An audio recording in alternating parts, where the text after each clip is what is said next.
en semifinale og altså videre i den her konkurrence. Det er Chris Roy, som lægger ud med at tage spids, og efter så der har han den regerende verdensmester Gregory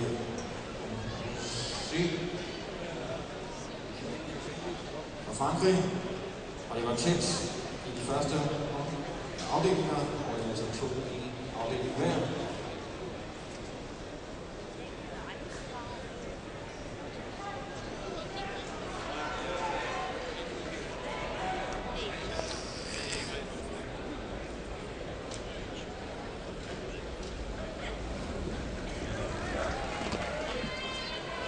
Så er det Border Force.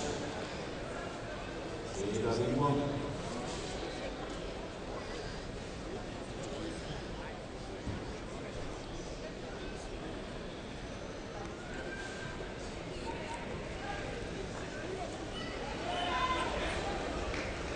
Så går du frem og tager spidsen.